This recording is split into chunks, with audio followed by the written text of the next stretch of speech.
ভাগ্য বড়ই বিচিত্র। তিল তিল করে গড়ে তোলা স্বপ্নগুলো যখন মুহূর্তের মধ্যে ছাই হয়ে যায়, তখন মানুষের পায়ের তলার মাটিটুকুও সরে যায়। রহমত আর জরিনা, এক সময়ের সুখী দম্পতি, আজ তারা সর্বহারা। আগুনের শিখা শুধু তাদের ঘর পোড়ায়নি, পুড়িয়ে দিয়েছে তাদের সাজানো সংসার।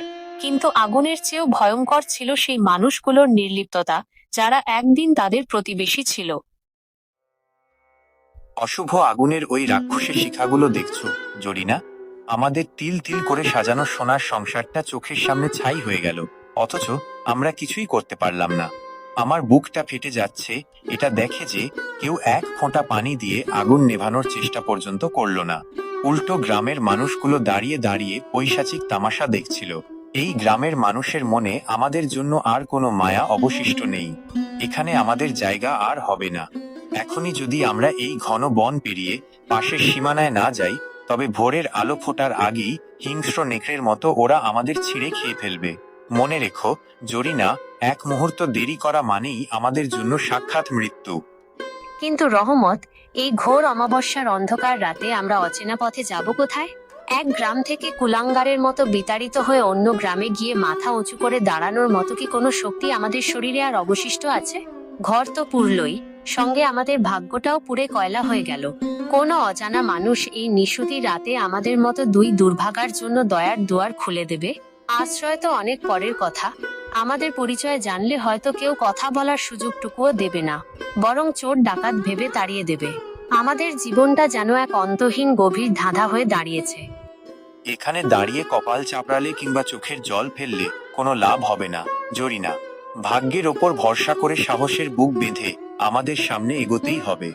যদি আমাদের কপালে আজ রাতেই মৃত্যু লেখা থাকে, তবে ভীরুর মতো না মরে লড়াই করেই মরব। কিন্তু এই অভিশপ্ত গ্রামে পড়ে থেকে ওই নরপশুদের হাতে অপদস্থ হয়ে মরার কোনো মানে হয় না। চলো, বুকের সবটুকু বল সঞ্চয় করো, মনের কোণে বিশ্বাস রাখো, ওই অন্ধকারের চাদর ভেদ করেই হয়তো আমাদের জন্য নতুন কোনো শান্তিময় ভোর অপেক্ষা করছে। তুমি ঠিকই বলেছ। ভয় পেয়ে পেছনের দিকে তাকিয়ে থাকলে তো এই অন্ধকার আমাদের গিলে খাবেই। চলো, পা বাড়ানোই এখন আমাদের একমাত্র পথ। যেখানে দু মুঠো ডাল ভাত আর একটুখানি শান্তি মিলবে, সেখানেই আমরা আবার নতুন করে ঘর বাঁধার স্বপ্ন দেখব।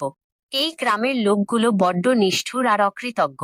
ওরা এখন আমাদের ছায়া দেখলেও হয়তো দা বল্লম নিয়ে তেড়ে আসবে খুনের নেশায়। দ্রুত হাঁটতে হবে, কিন্তু সাবধান, কোনোভাবেই যেন কোনো শব্দ না হয়। মনে রেখো, আমরা এখন সমাজ আর আইনের চোখে পলাতক। শুকনো পাতার ওপর পা রাখার সময়ও সর্বোচ্চ সতর্ক থেকো। আমাদের প্রতিটি পদক্ষেপ যেন অন্ধকারের সঙ্গে মৃত্যুর এক ভয়ঙ্কর লুকোচুরি খেলা। অন্ধকারের বুক চিরে তারা ছুটছে অজানা গন্তব্যে। চারদিকে শিয়াল আর নেকড়ের ডাক, মাথার ওপর কালচে আকাশ।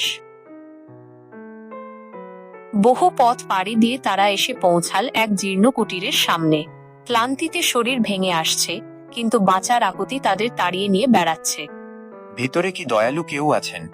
দয়া করে একটু দোরটা খুলুন। আমরা বড্ড বিপদে পড়ে নিরুপায় হয়ে আপনাদের দরজায় এসে দাঁড়িয়েছি। বিশ্বাস করুন, আমরা চোর ডাকাত বা কোনো খারাপ মানুষ নই। আমরা স্রেফ ঘরহারা অসহায় মানুষ। একটু দয়া করুন আমাদের ওপর, না হলে এই কনকনে হাড় কাঁপানো শীতে আমাদের প্রাণটুকুও আর থাকবে না। কেউ কি আছেন আমাদের এই করুণ আর্তনাদ শোনার মতো?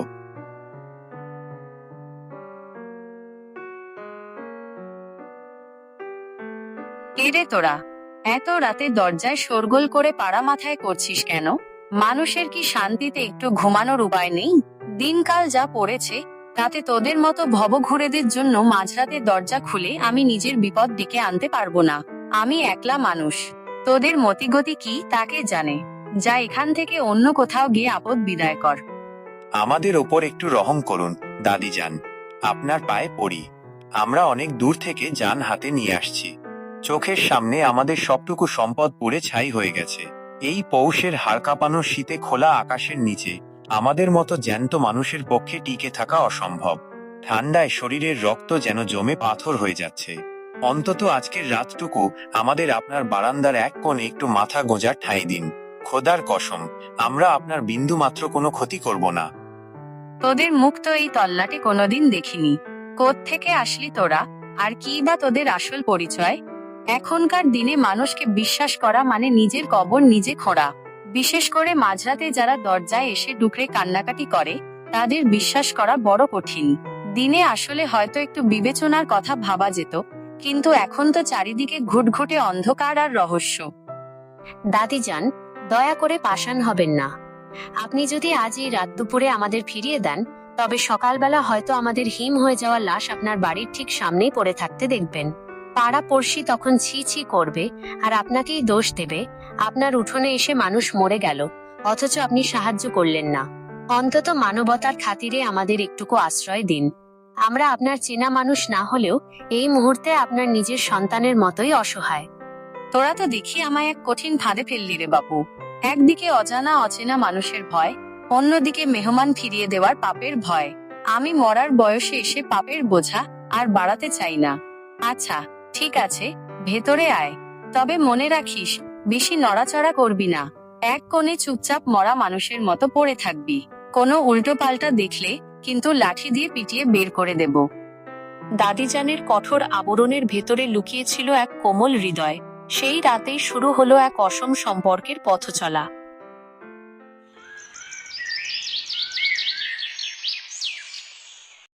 ভোরের সূর্য নতুন আলোর বার্তা নিয়ে এলেও দাদিজানের অভাবী সংসারে নতুন দুই মুখের ভার নেওয়া ছিল এক বিরাট চ্যালেঞ্জ। এই যে তোরা, ওঠ এবার। বেলা তো গড়িয়ে অনেক হয়েছে। তোদের জন্য অতি সামান্য কিছু নাস্তা বানিয়েছি। পেটে অন্তত কিছু দিয়ে নে। খেয়ে দে এবার তোরা নিজেদের গন্তব্যের কথা ভাব। আমি নিজে একলা মানুষ, নুন আনতে পান্তা ফুরায়। বেশি দিন তোদের এই বিশাল ভার আমি বইতে পারবো না। দাদিজান, গত রাতে যে আপনি আমাদের প্রাণ বাঁচিয়েছেন, আপনার এই অসীম উপকারের ঋণ আমি সারা জীবনেও শোধ করতে পারবো না। কিন্তু সকাল হতেই আপনি আমাদের তাড়িয়ে দিতে চাইছেন। এই গ্রামে আমাদের চেনা কেউ নেই, থাকার কোনো জায়গা নেই, এমনকি হাতে কোনো অর্থও নেই। আমরা এই শূন্য হাতে কোথায় যাব? আপনি যদি দয়া করে আর কয়েকটা দিন আমাদের একটু থাকতে দেন, তবে আমরা কোনো একটা কাজের ব্যবস্থা করে অন্য কোথাও চলে যাব। আরে বাবা, আমি তোদের দুঃখ বুঝছি, কিন্তু আমি নিজেই তো ঠিকমতো খেয়ে না খেয়ে দিন পার করি। আমার এই ছোট্ট ঝুপড়িতে তোদের তিনজনকে দুবেলা খাওয়ানোর মতো সাধ্য আমার নেই। তোরা রক্ত মাংসের জোয়ান মানুষ, হাত পা চালিয়ে যদি কিছু না করিস, তবে না খেয়েই তোদের মরতে হবে। আমার ওপর ভরসা করে বসে থাকলে চলবে না। দাদিজান, আপনি দয়া করে আমাদের এভাবে মাঝপথে অকুল দরিয়ায় ফেলে দেবেন না। আপনারও তো সন্তান আছে। তারা যদি কোনোদিন এমন দুর্ভাগ্যে পড়তো, আপনি কি তাদের রাস্তা বের করে দিতেন? এই অচেনা গ্রামে আমাদের কোনো ভাই নেই, কোনো বন্ধু নেই। এই বিশাল পৃথিবীতে আপনার এই ছোট ঘরটুকুই আমাদের একমাত্র শেষ আশ্রয়। আপনি আমাদের মা হন কিংবা দাদি, আমাদের বুক থেকে সরিয়ে দেবেন না।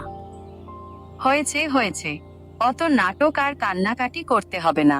তোদের বিদায় করা যে এত সহজ নয়, সেটা আমি গত রাতেই তোদের চোখের চাহনি দেখে বুঝেছি। তবে আমার সাফ শর্ত হলো, তোদের নিজেদের আয়ের ব্যবস্থা তোদের নিজেকেই করতে হবে। আমি এখন বাজারে যাচ্ছি কিছু সওদা করতে। ফিরে এসে যেন দেখি তোরা কোনো সম্মানজনক কাজের কথা ভাবতে পেরেছিস। ততক্ষণ নাস্তাটা খেয়ে হাত পা ঝাড়া দে।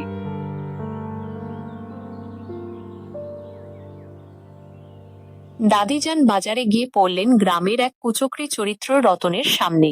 রতন জমিদার সাহেবের খাস লোক হিসেবে পরিচিত হলেও আসলে সে ছিল এক পরজীবী এবং লোভী মানুষ। কিরে দাদি, আজ দেখি বড় ফুর্তিতে আছিস। সাত সকালে বাজারে এসে ব্যাগ ভর্তি করে বেছে বেছে সবজি কিনছিস যে বড়। কার জন্য এত বিশাল আয়োজন? ঘরে কি নতুন কোনো মেহমান এসেছে, নাকি বুড়ো বয়সে তোর একা খাওয়ার লোভ হঠাৎ করে বেড়ে গেছে? ঘটনা কি বল তো।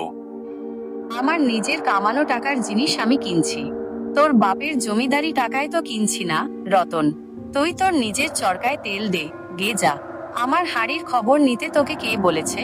এত পরনিন্দা আর পরের খবর নেওয়ার কুঅভ্যাস তোর কবে থেকে হলো? নিজের কোনো কাজ নেই বুঝি, নাকি দালালি করেই দিন কাটাবি? আরে দাদি, এত ফোঁস ফোঁস করে রাগ করছিস কেন? আমি তো গ্রামের ছেলে হিসেবে ভালো মনেই জিজ্ঞেস করলাম, কিন্তু যে খবর আমার কানে আসছে তা তো খুব একটা সুবিধার না। শুনলাম তুই নাকি তোর ভাঙা ঘরে দুই উটকো ভিনদেশি মানুষকে থাকতে দিয়েছিস। গ্রামের মোড়ল আর জমিদার সাহেব কিন্তু এসব জানলে ভালো চোখে দেখবে না। কার লোক তোরা, কিসের জন্য এখানে গোপনে আস্তানা গেড়েছে, সব খবর কিন্তু আমি তলে তলে রাখছি। শোন রতন, স্পষ্ট করে শুনে রাখ। আমার বাড়ি মানে আমার রাজত্ব। আমি কাকে আমার ভাতের থালা থেকে ভাত দেব আর কাকে বারান্দার কোণে ঠাঁই দেব, সেটা সম্পূর্ণ আমার ব্যক্তিগত ব্যাপার। তোকে বা তোর জমিদারকে এর কোনো কৈফিয়ত দেওয়ার প্রয়োজন আমি বিন্দুমাত্র বোধ করি না।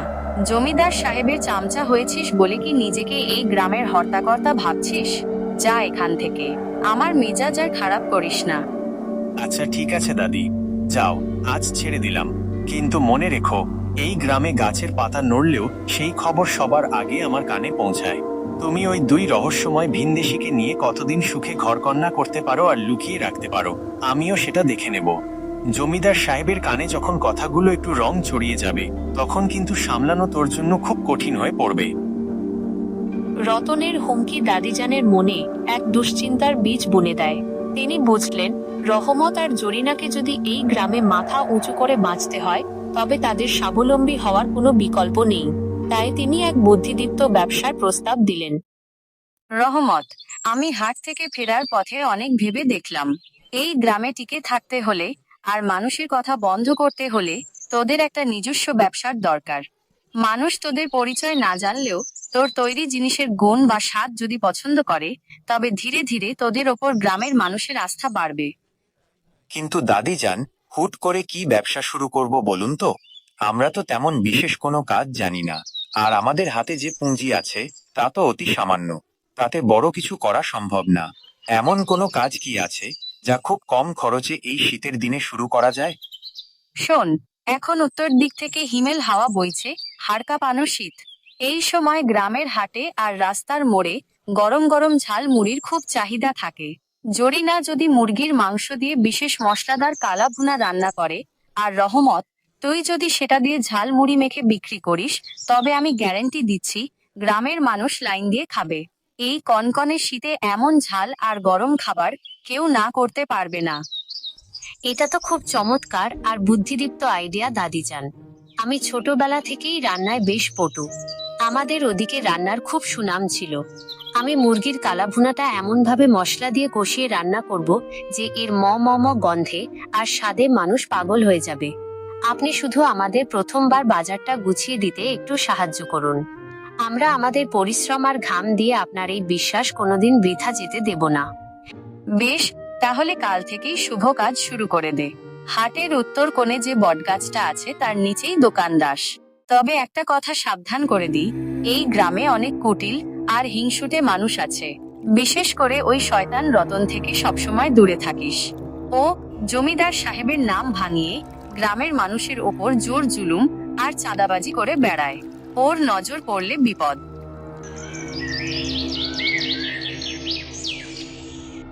শুরু হলো নতুন জীবন। জরিনার রান্না করা কালা ভুনার গন্ধে ম ম করতে লাগলো চারপাশ। রহমতের সুস্বাদু ঝালমুড়ি মানুষের নজর কাড়ল, কিন্তু সাফল্যের পেছনেই ছায়ার মতো তাড়া করে এল শয়তান রতন।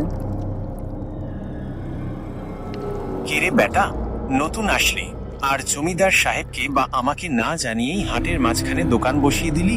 সাহস তো তোর দেখছি হিমালয় সমান। এই হাটের মাটি আর বাতাস সবই জমিদার সাহেবের হুকুমের গোলাম।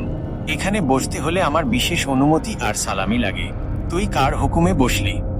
দেখুন রতন ভাই, আমরা খুব অভাবী আর নিরুপায় মানুষ। দাদিজানের পরামর্শে কেবল পেটের তাগিদে আর দুবেলা ভাতের আশায় এখানে বসেছি। আমরা তো জানতাম না, তাই আপনার অনুমতি নেওয়ার সুযোগ পাইনি। আমাদের সামান্য এই ব্যবসাটুকু করতে দিন ভাই। আমরা কারো সঙ্গে ঝামেলা চাই না, শান্তিতে থাকতে চাই। শান্তিতে থাকতে তো দুনিয়ার সব চোর বাটপাড়ি চায়, কিন্তু শান্তি কি আর এত সস্তায় মেলে? এই যে মুরগির কালা ভুনা দিয়ে মুড়ি মাখছিস, এর গন্ধ তো অনেক দূর যাচ্ছে। তো এই ব্যবসার জন্য আমার ভাগ কই? খাজনা কোথায়? শোন, বেশি কথা না বাড়িয়ে এক বাটি ঝাল মুড়ি স্পেশাল করে মাখ দেখি, কালা ভুনা দিয়ে। আগে খেয়ে দেখি তোর হাতের গুণ কেমন। পছন্দ হলে পরে খাজনার কথা একটু কমিয়ে ভাবা যাবে। দেখুন ভাই, এই ব্যবসায় আমাদের সম্বল যা ছিল তার সবটুকু পুঁজি ঢেলে দিয়েছি। এক বাটি ঝাল মুড়ির দাম সব মিলিয়ে 50 টাকা। যেহেতু আমরা এখানে নতুন আর আমাদের অবস্থা খারাপ, তাই টাকাটা আপনাকে আগেই পরিশোধ করতে হবে। বিনে পয়সায় বা মাগনা আমরা কাউকে খাওয়াতে পারবো না, আমাদের লস হয়ে যাবে। তুই আমার মুখের ওপর টাকার কথা বলছিস? চিনিস আমি কে?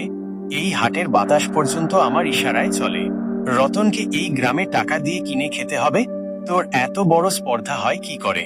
শোন, বিদেশি কুত্তা, এই এক বাটি ঝাল মুড়ির জন্য তোর যে কি চরম দশা হবে তা তুই তোর কল্পনাতেও আনতে পারছিস না। এই দোকান তুই কতদিন চালাতে পারিস আমি দেখে নেব। তোর হাড় আমি গুঁড়ো করে দেব। রতনের ক্রোধের বহিঃপ্রকাশ ঘটল চরম অপমানের মাধ্যমে।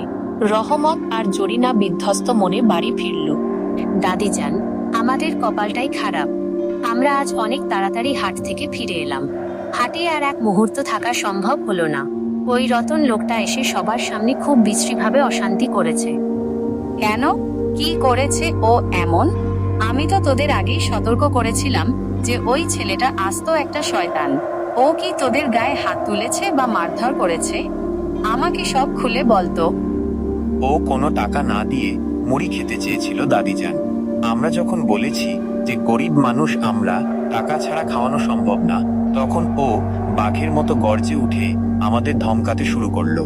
ও উচ্চস্বরে বলল ও নাকি জমিদার সাহেবের খাস লোক, ওকে নাকি বিনে পয়সায় খাইয়ে খাজনা দিতে হবে। আমরা যদি প্রতিবাদ না করতাম তবে ও হয়তো সবার সামনেই দোকানটা ভেঙে গুঁড়িয়ে দিত। গ্রামের মানুষগুলো ওকে জমের মতো ভয় পায় বলে কেউ আমাদের পক্ষে একটা কথাও বলল না। দাদিজান সব শুনে স্তব্ধ হয়ে গেলেন।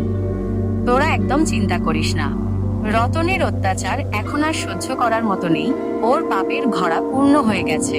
জমিদার সাহেব হয়তো জানতেই পারেন না যে রতন ওনার পবিত্র নাম ভাঙিয়ে এই সব নীচ কাজ আর জুলুম করছে। আমি আজই এখনই নিজে জমিদার সাহেবের কাছারিতে গিয়ে এর একটা হেস্তনেস্ত করব। তোরা হাত মুখ ধুয়ে একটু বিশ্রাম নে, ঘাবড়াস না। সত্যের সন্ধানে দাদিজান ছুটলেন জমিদার সাহেবের কাছে। কিন্তু তিনি কি জানতেন ষড়যন্ত্রের জাল কতটা গভীরে? জমিদার সাহেব ঘরে আছেন? আমি এক বিরাট বিপদে পড়ে আর অবিচার সইতে না পেরে আপনার দরবারে বিচার নিতে এসেছি। এই গ্রামের মানুষের আপনার ওপর অগাধ বিশ্বাস আর ভক্তি আছে। আশা করি আপনি আমার মতো বুড়িকেও নিরাশ করবেন না এবং সঠিক বিচার করবেন। আরে দাদিজান যে, ভেতরে আসো, বসো। কি হয়েছে এমন যে তুমি এই ভর দুপুরে এত উত্তেজিত আর হাঁপাতে হাঁপাতে এসেছো? তোমার সঙ্গে কি গ্রামের কেউ কোনো বেয়াদবি বা খারাপ ব্যবহার করেছে? আমাকে খুলে বলো তো। জমিদার সাহেব, আপনার পোষা লোক রতন এখন নিজেকে এই এলাকার জমিদার মনে করা শুরু করেছে। ও হাটে সাধারণ ব্যবসায়ীদের ওপর অত্যাচার করে, গরিবের মুখের গ্রাস কেড়ে নেয়। ও আমার আশ্রিত অসহায় মানুষগুলোকে শান্তিতে একটু ব্যবসা পর্যন্ত করতে দিচ্ছে না, মিথ্যা ভয় দেখাচ্ছে। আপনি যদি এখনই ওর এই লাগাম টেনে না ধরেন তবে সাধারণ মানুষের মনে আপনার সম্পর্কে ঘৃণা জন্মাবে আর মানুষ আপনার ওপর থেকে আস্থা হারিয়ে ফেলবে। তুমি কি বলছো এসব দাদিজান? রতন তো আমার সামনে খুব সজ্জন আর অনুগত থাকে। ও আমার খুব বিশ্বস্ত। ও কি সত্যি পর্দার আড়ালে এমন জঘন্য কাজ করছে? আমি তো সবসময় শুনে এসেছি ও হাটের শান্তি শৃঙ্খলা বজায় রাখে। বেশ, তুমি যখন নিজে এসে বলছো, আমি বিষয়টা অত্যন্ত গুরুত্বের সঙ্গে তদন্ত করে দেখব। তুমি নিশ্চিন্তে বাড়ি যাও, এর বিচার হবে। বিচার তো হলো, কিন্তু সেই বিচার ছিল এক পৈশাচিক প্রতিহিংসার। রতন দাদিজানকে শায়েস্তা করার জন্য এক জঘন্য গুজব রটিয়ে দিল। গ্রামের হুজুগে মানুষগুলো সত্য না জেনেই উন্মত্ত হয়ে উঠল। দাদিজান, সব শেষ হয়ে গেল। আমাদের আর বাঁচার পথ রইল না। রতন আজ হাটে গিয়ে চারদিকে রটিয়ে দিয়েছে যে আমরা নাকি মানুষকে মরা মুরগির মাংস খাওয়াচ্ছি, এমনকি আমরা নাকি কাকের মাংস দিয়ে কালা ভুনা তৈরি করি। গ্রামের হুজুগে মানুষগুলো সেই জঘন্য কথা বিশ্বাস করে লাঠি সোঁটা নিয়ে আমাদের মারতে এসেছিল। ওরা পশুর মতো আমাদের দোকানটা ভেঙে চুরমার করে দিয়েছে, আমাদের মশলা আর খাবারগুলো নর্দমায় ফেলে দিয়েছে। রতন সবার সামনে চিৎকার করে বলছে যে আমরা নাকি বিদেশি শত্রু, আমরা মানুষকে বিষ খাইয়ে মেরে ফেলতে চাইছি। অথচ আমরা খোদার কসম খেয়ে বলছি আমরা সবচেয়ে ভালো জিনিসটাই দিয়েছিলাম। এখন গ্রামের কেউ আমাদের দিকে ভালো চোখে তাকাচ্ছে না, সবাই আমাদের ঘৃণা করছে। রতনের এত বড় সাহস! ও ওইটুকু ছেলের হয়ে মিথ্যে কলঙ্ক রটিয়ে মানুষের পেটে লাথি মারছে। আমি এখনই আবার জমিদার সাহেবের কাছে যাচ্ছি আর দরকার হলে গ্রামের মুরব্বীদের ডাকবো। ওর এই নোংরা মিথ্যে অপবাদ আমি জ্যান্ত থাকতে সহ্য করব না। ও দাদিজানের আসল ক্ষমতা আর তেজ এখনো দেখেনি। আজ ওর শেষ দেখে ছাড়বো। কিন্তু সেই শেষ ছিল এক চরম ট্র্যাজেডি। দাদিজান আর ফিরে এলেন না। রতনের লেলিয়ে দেওয়া গুন্ডাদের হাতে প্রাণ হারালেন এই নিরপরাধ বৃদ্ধা। তার রক্তে ভিজে গেল সেই মাটি, যে মাটিকে তিনি আগলে রাখতেন।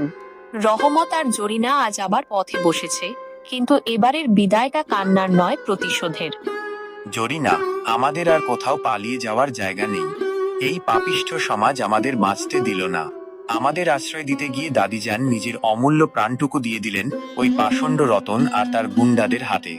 আমরা তো শুধু চেয়েছিলাম একটু সম্মানের সঙ্গে দুবেলা ভাত খেয়ে বাঁচতে, কিন্তু এই সমাজ কুটিল আর স্বার্থপর মানুষের দখলে চলে গেছে। রহমত, চোখের জল মোছো। দাদিজানের এই মহান ত্যাগ আর রক্ত আমরা কিছুতেই বৃথা যেতে দেব না।